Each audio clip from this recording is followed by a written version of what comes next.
السلام عليكم ورحمة الله وبركاته. الحمد لله نحمده ونستعينه ونستغفره ونؤمن به ونتوكل عليه ونعوذ بالله من شرور أنفسنا ومن سيئات أعمالنا. من يهده الله فلا مضل له ومن يضلله فلا هادي له ونشهد أن لا إله إلا الله وحده لا شريك له ونشهد أن سيدنا وسندنا ومولانا محمدا عبده ورسوله الذي أرسل رسوله بالهدى ودين الحق بشيرا ونذيرا وداعيا إلى الله بإذنه وسراجا منيرا. فقد قال الله تعالى في كلامه المجيد وفي الفرقان الحميد: أعوذ بالله من الشيطان الرجيم. بسم الله الرحمن الرحيم. والعصر إن الإنسان لفي خسر إلا الذين آمنوا وعملوا الصالحات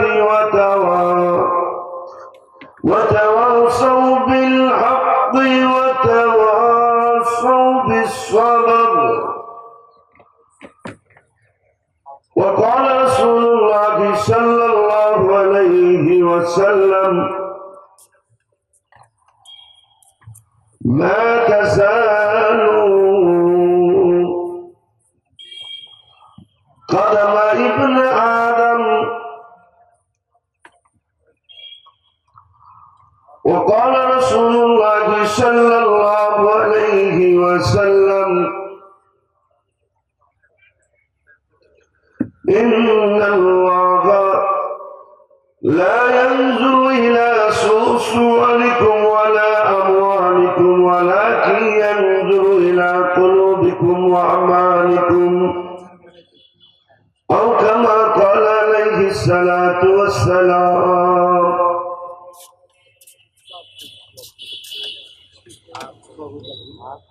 আমরা সকলেই আল্লাহ তাআলার দরবারে শুকরিয়া আদায় করি, বলি আলহামদুলিল্লাহ। দক্ষিণ মহেশপুর হাজীপাড়া জামে মসজিদের ও এলাকাবাসীর উদ্যোগে ঐতিহাসিক 10তম 18 জানুয়ারি তাফসীরুল কোরআন মাহফিলের সম্মানিত সভাপতি জনাব আলহাজ মোহাম্মদ জবেদ আলী সরকার সাহেব এবং আমাদের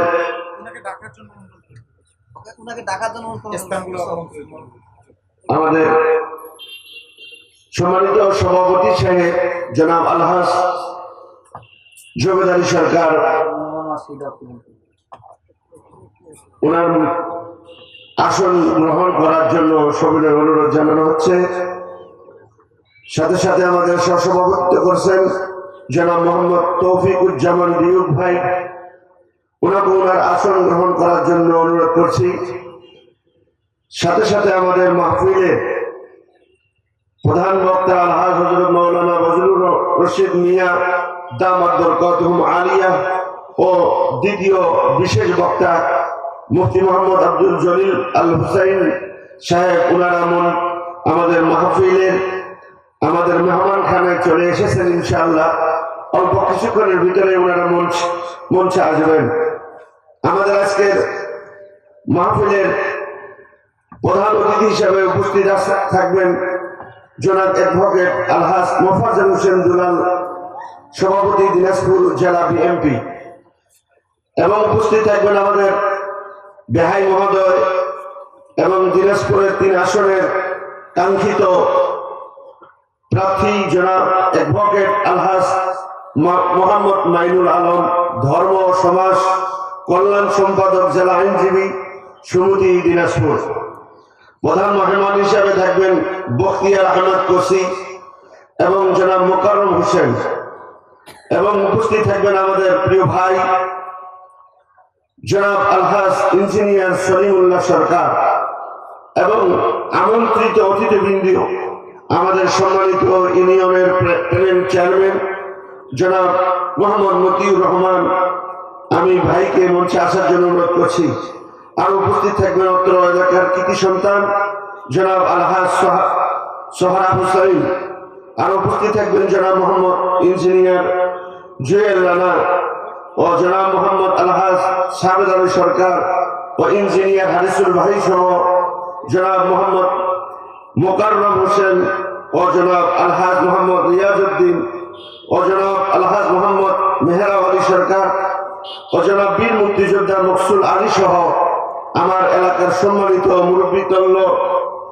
মুরব্বিতুল্য সম্মানিত মুরব্বিয়ানি কেরাম, উপস্থিত দূর দূরান্ত থেকে এলেন পিপাসু দিন ধর্মের আমার আশিকিন জাকিরিন শাকিরিন প্রাণ প্রিয় মুসলিম ভাই বৃন্দ, সকলে আমরা আল্লাহর দরবারে শুকরিয়া আদায় করি, বলি আলহামদুলিল্লাহ। আমি কোরআন কারীমের সূরাতুল আসর তেলাওয়াত করছি। এই সূরাতুল আসর 4টি আয়াতে কারিমা মাত্র বিশিষ্ট একটি সূরা সূরাতুল আসর। হযরত মুফাসসির কেরামেরা তাফসীরের ভিতরে লেখেন, আল্লাহ তাআলা যদি কোরআনুল কারীমে অন্য 114টি সূরা নয়, শুধু সূরাতুল আসরই নাযিল করতেন, আর কোন সূরা নাযিল না করতেন, আর মানুষ যদি ওই সূরা আসরের উপর আমল করতে পারত, তাহলে এই 4 আয়াত বিশিষ্ট সূরাতুল আসর বান্দা বান্দিকে টেনে হিসেবে জান্নাত পর্যন্ত পৌঁছায় দিত। সুবহানাল্লাহ। এবং এই সূরাতুল আসর এত বড় মর্যাদাপূর্ণ, আমাদের আকাবির, আমাদের মুরব্বীরা, আমাদের সলফে সালিহিন, আইম্মায়ে কেরাম, বিশেষত ইমাম শাফি রহমাতুল্লাহ আলাইহি থেকে বর্ণিত আছে। ইমাম শাফি রহমাতুল্লাহি আলাইহি এবং তিনার সমসাময়িক কোন বড় মানুষের সাথে একসাথে সম্পৃক্ততা হলে, এক জায়গায় হলে, আমরা সালামের পরে আমরা বিনিময়ে আদান প্রদান করতাম, বলতাম বলি কেমন আছি, এই শব্দ বলি কেমন আছেন, এই শব্দ বলি। আর তিনারা সালাম আদান প্রদানের পরে এই সূরাতুল আসর একে অপরকে শুনিয়ে দিতেন। সুবহানাল্লাহ। এখানে আল্লাহ তাআলাই নসিহত করছেন। আল্লাহ তাআলা নসিহত করে বলছেন, পৃথিবীর সব মানুষ ক্ষতিগ্রস্ততার ভিতরে রয়েছে, শুধু কেবলমাত্র 4 শ্রেণীর মানুষ ক্ষতির ভিতরে নাই। তারা কমসে কম আল্লাহ পাকের পক্ষ থেকে যে কারণে আল্লাহ তাআলা মানুষকে বানাইছেন, এই মানুষ বানবার কাজে লিপ্ত আছে, তাই এরা ক্ষতিগ্রস্তর ভিতরে নাই।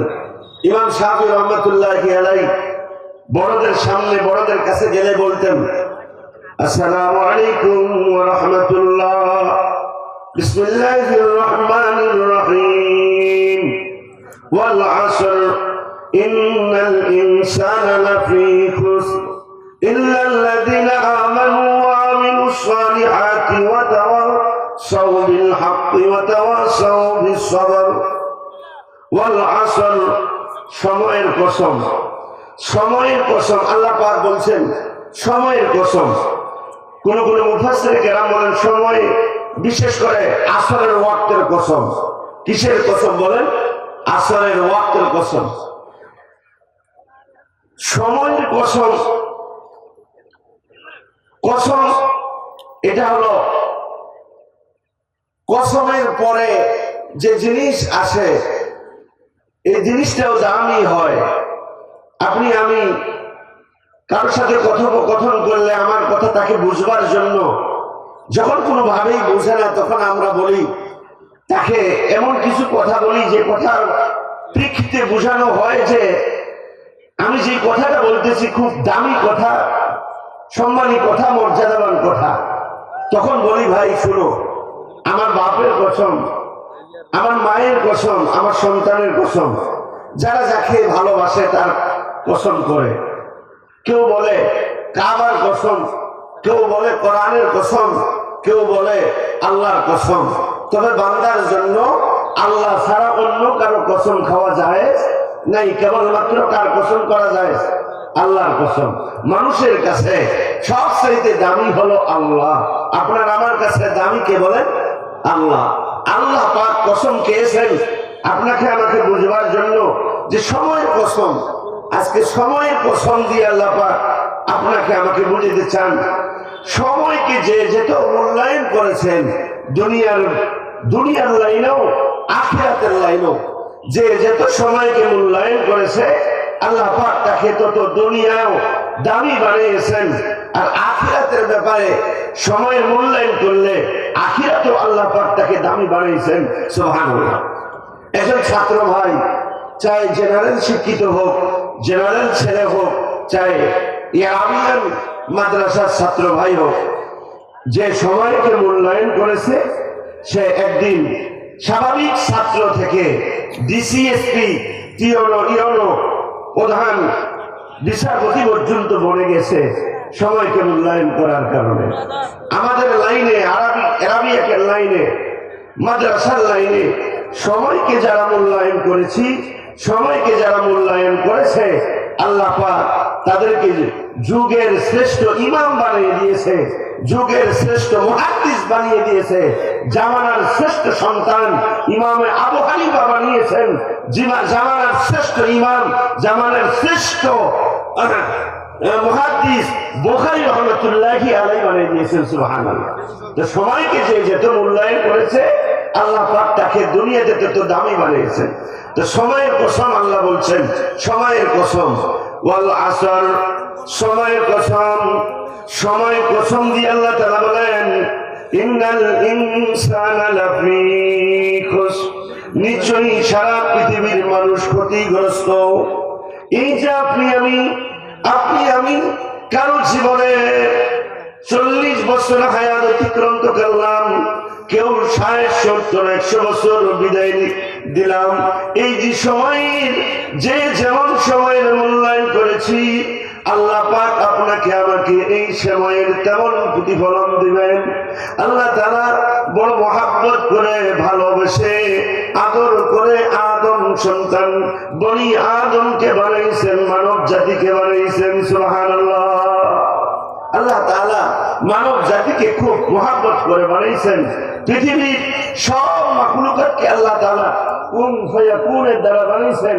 আর কেবলমাত্র মানুষকে আল্লাহ তাআলা বিশেষ মহব্বতে জিবরাইল আমিনের এর দ্বারা মাটি সংরক্ষণ করে মাশাআল্লাহ যে আমাদের মাঝে আমাদের সম্মানিত সভাপতি, আমাদের মাদ্রাসার সুনামধন্য সেক্রেটারি জনাব আলহাজ জবেদারি সরকার বাবাজি উপস্থিত হয়েছেন। আমরা দীর্ঘ আয়ু কামনা করছি, আল্লাহ পাক তিনাকে শারীরিক সুস্থতা নসিব করেন, বলেন আমিন। এবং সাথে সাথে আমার সলিমুল্লাহ ভাই, আমাদের প্রিয় ভাই উপস্থিত হয়েছেন। শত ব্যস্ততার ভিতর দিয়ে ভাইয়ের সুস্থতা এবং তিনার 2টা সন্তান এবং আমাদের সন্তানদের সামনের ভবিষ্যৎ আল্লাহ পাক যেন কাজে লাগান, সকলেই দোয়া করি, সকলেই বলি আল্লাহুম্মা আমিন। সময়কে নিয়ে কথা বলতেছিলাম। এই যে আমাদের আজকের এই যে 18ই জানুয়ারির যে আজকের দিনের এই সময়টা আপনার আমার জন্য অত্যন্ত একটা গুরুত্বপূর্ণ সময়। এই সময়টা যদি আমি কাজে লাগাইতে পারি তাহলে হতে পারে আমার এই মাহফিলটা আপনার আমার নাজাতের ওসিলা হয়ে যাবে। সুবহানাল্লাহ। এই জন্য সময়কে যেভাবে মূল্যায়ন করেছে আল্লাহ পাক দুনিয়াতে তাকে এত দামি বানিয়ে দিয়েছেন। সুবহানাল্লাহ। আল্লাহ তাআলা কোরআন কারীমে অন্য জায়গায় বলেন ওয়া মা খালাকাতুল জিন্না ওয়াল ইনসা ইল্লা লিয়াবুদুন। আল্লাহ পাক মানুষকে এবং জিন জাতিকে কেবলমাত্র আল্লাহ পাকের ইবাদত করার জন্য বানিয়েছেন। আপনাকে আমাকে জিনকে বানিয়েছেন ইবাদত, আল্লাহর ইবাদত করার জন্য। কি করার জন্য বলে? আল্লাহর ইবাদত করার জন্য। সম্মানিত হাজিরিন, আমরা প্রত্যেকেই কিছু কিছু জিনিসকে আমি বানাই নিজের কাজে লাগবার জন্য। একটা মোটরসাইকেল কিনছি আমি, দেখা যায় মোটরসাইকেলটা যদি মাসের ভিতর 30 দিনের 29 দিনই নষ্ট হয়ে পড়ে থাকে, এই মোটরসাইকেলটা আর আমি রাখি না, বিক্রি করে দিই। এটা গাভী পুষি, গাভী 1 বছর 2 বছর পার হয়ে গেল, গাভীটা হিটও আসে না, মোটা তাজা হয় না, এটাকে বিক্রি করে দেই। মুরগি পুষি ডিম খাওয়ার জন্য, হাঁস পুষি ডিম খাওয়ার জন্য। দেখা যায় মুরগি ডিম দেয় না, হাঁস ডিম দেয় না।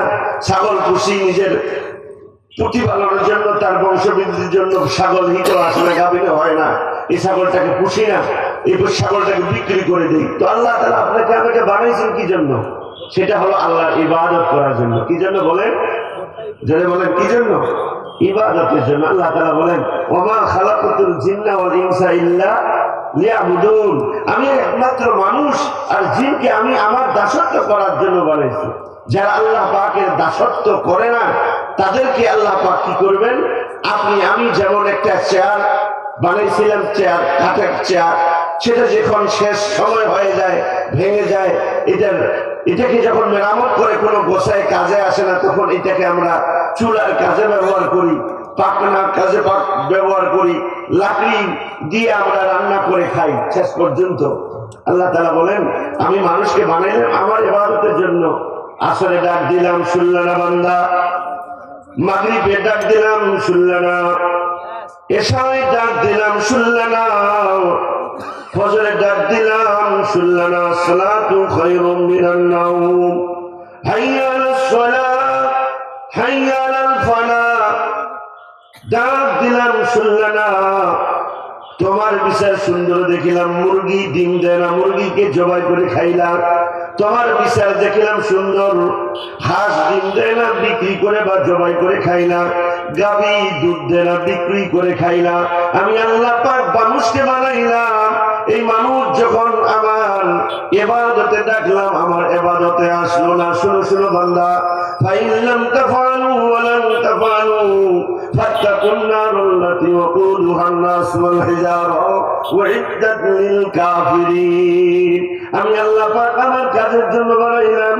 যখন তোমাকে ডাকলেও পাইলাম না, তুমি তোমার হাঁস মুরগি গরু ছাগলকে বিঠা ফেলাও নাই, আমি আল্লাহ পাক তোমাকে বিঠা ফেলাবো না। জাহান্নামের লাকড়ি বানাইয়া, জাহান্নামের লাকড়ি বানাইয়া তোমার দ্বারা জাহান্নামকে উদ্বোধন করবো। নাউযুবিল্লাহ। আল্লাহ রাসূল বয়ান করতেছিলেন, সামনে একজন শিশু বাচ্চা আল্লাহ রাসূলের বয়ান শোনার পরে যখন বাড়িতে গেছে, মায়ের সামনে ফিকিরে ফিকিরে কান্দে, খানায় খানা, ভাত খায় না, কোন রকমের আরাম নিদ্রা নাই। বাবা রাসূলের দরবারে নিয়ে এসে বলেন, ইয়া রাসূলুল্লাহ, এই ছোট বাচ্চারা কোনো খানা পিনা খায় না, কি বলছেন? আল্লাহ রাসূল বলেন, বাবা তুমি কেন খাও না, তুমি কেন ঘুমাও না? উনি চোখের পানি ফেলাই দিয়ে বলেন, ইয়া রাসূলুল্লাহ, আপনি বলছেন মানুষের দ্বারা আপনি জাহান্নামে উদ্বোধন করবেন। আমি বাড়িতে যাইয়া দেখলাম আমার মা চুলা জ্বালাবেন, বড় বড় লাকড়িগুলো দেওয়ার আগে ছোট ছোট লাকড়িগুলো দিয়ে ফু দিয়ে ছোট ছোট লাকড়িগুলোতে আগুন জ্বালাইল। ইয়া রাসূলুল্লাহ, ইয়া হাবিবাল্লাহ, কিয়ামতের দিন আমি ছোট্ট মানুষ যদি মারা যায়, আল্লাহ রাব্বুল আলামিন যদি জাহান্নামকে জ্বালায় আর জাহান্নামের ভিতরে মানুষ দিয়ে জ্বালায়, তাহলে বড় বড় মানুষগুলোকে দেওয়ার আগে আমি ছোট্ট মানুষকে দিয়ে জাহান্নামের চুলা উদ্বোধন করবে। ইয়া রাসূলুল্লাহ, কিয়ামতের দিন আমি জাহান্নামের আগুনের এই ভয়াবহতা সহ্য করতে পারবো না। এই জন্য ইয়া রাসূলুল্লাহ, আমার খাওয়া ভালো লাগে না, ঘুম ভালো লাগে না, আরাম ভালো লাগে না। ওই জাহান্নামের আগুন, ওই জাহান্নামের আগুনের ভয় আমার কলিজা কেড়ে ওঠে। আল্লাহ রাসূল বলেন, বাবা শুনো, যেই চোখ জাহান্নামের ভয়ের কারণে চোখের পানি ফেলাবে, এটা যদি সামান্য মাছির মাথা পরিমাণও হয়, এই চোখের পানি যদি আমি আল্লাহকে ভয় করার কারণে হয়, কবরের ভয় করার কারণে হয়, জাহান্নামের ভয় করার কারণে হয়, ওই চোখের পানি নাগের ঢোকায় আসার আগেই আমি আল্লাহ পাক বান্দা বান্দির জীবনের গুনাহ মাফ কইরা দে। ওই মাপ পাওয়ার জায়গা হলো এই মঞ্চ, ওই জায়গা হলো আজকের এই তাফসীরুল কোরআন। আল্লাহ পাক আপনার আমার জীবনের গুনাহ মাফ করে দেন, বলেন আমিন। ভাই, আপনি আমি কতটুকু মাপ পাবো তা জানি না, তবে আজকের মাহফিলের ওসিলায় এলাকায় যত কবরস্থান রয়েছে, সব কবরস্থানের কবরের আযাব আল্লাহ পাক কমসে কম 40 দিনের জন্য মাফ করে দিয়েছেন। আল্লাহ রাসূলের এক গোলাম বলেন, মারদে মারা সরবে সরদর মর্দ মারা সরবে সরদর খাবেদা গশত বেদা কেউ রব তজ্জাহা গশত বেদা কেউ রব তজ্জাহা। আমাদের এলাকার পুলিশ ভাইয়েরা আসলে এবং সরকারের বড় অফিসার ডিসি এসপি এমনকি প্রধানমন্ত্রী আসলে এলাকায় চিরুনি অভিযান চালাইয়া শান্তি শৃঙ্খলার বাহিনী এসে নিরাপত্তার বেষ্টনীতে ছেয়ে দেয়। ঠিক না বলেন? ঠিক না বেটি? এটা কারণ কি? বলে একজন সরকারি বড় ব্যক্তিত্ব আসতেছে, তার উসিলায় যেহেতু একদম শান্তি শৃঙ্খলার বাহিনী দিয়ে চারদিক শান্তি শৃঙ্খলার বাহিনী দিয়ে একেবারে খুব কড়াকান্তি ভাবে করা হয়। যেখানে কোরআনের আলোচনা হয়, যেখানে হাদিসের আলোচনা হয়, ওলামায়ে কেরাম আসে, ওলামায়ে কেরামের বিরুদ্ধে আল্লাহ পাক ওই এলাকা থেকে আযাবের গজবের ফেরেশতা উঠাইয়া নেন। আল্লাহু আকবার। শুধু তাই নয়, ওই এলাকা থেকে যতদূর পর্যন্ত কোরআনের আওয়াজ, যতদূর পর্যন্ত মাইকের আওয়াজ যাবে, এলাকা পর্যন্ত আল্লাহ পাক রহমতের ফেরেশতা দিয়ে বেষ্টন করে দিয়েছেন। জয় বলেন সুবহানাল্লাহ।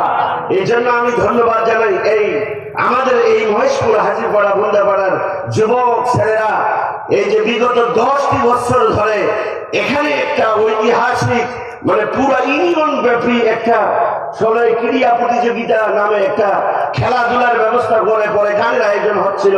আল্লাহ পাক আপনাকে আমাকে 2013 সালের দিকে এখানে এই মসজিদের অল্প দিনের খেদমতে ছিলাম, ভাইদেরকে বুঝাইছিলাম ওই যে আপনি আমি খেলাধুলা করি, গান বাজনা করি, যতদূর পর্যন্ত গান বাজনার আওয়াজ যাচ্ছে আমরা তো গুনাহগার হচ্ছি, পাশাপাশি আমাদের কবরস্থলে যে মাইয়াতগুলো শুয়ে আছে তারা সেদিন কষ্টে থাকে, আযাবে থাকে। তো এর বিপরীত যদি আমরা তাফসীরুল কোরআন করি, ওয়াজ মাহফিল করি, দুনিয়ার মানুষ আপনি আমি বুঝি আর না বুঝি, কবরের আযাব, পরকালের শাস্তি দুনিয়ার আর অন্য কিছু দিয়ে নিবে না, যেটা কোরআন হাদিস দিয়ে এবং উলামায়ে কেরাম দিয়ে নিবে। সে কথার মাধ্যম দিয়ে এই ওয়াজ মাহফিল এটা চলতে আসে। আজকে এই ওয়াজ মাহফিলের ওসিলা করে আমরা দোয়া করি এলাকায় যত মুর্দেগান মুসলমান ভাই বাবাজিরা শুয়ে আছে আল্লাহ পাক সকলকে মাফ করে দেন, বলেন আমিন। সকলকে মাফ করে দেন, বলেন আমিন। আবারও অনুরোধ করবো, আমি আপনাদের পুরাতন মানুষ, অনুরোধ করবো আমরা মেহমানেরা যারা আছে দূর দূরান্ত থেকে মেহমানরা এসেছে, আমরা শুধু আপ্যায়ন নিয়ে পড়ে থাকবো না, আসি বসি নিজেদের জন্য এবং আপনজনদের জন্য চোখের পানি ফেলিয়ে আল্লাহর কাছে দরখাস্ত করি আল্লাহ পাক আপনাকে আমাকে সকলকে মাফ করে দেন, বলেন আমিন। ওয়া আখিরু আলহামদুলিল্লাহি রাব্বিল আলামিন। আসসালামু আলাইকুম ওয়া রাহমাতুল্লাহি ওয়া বারাকাতুহু।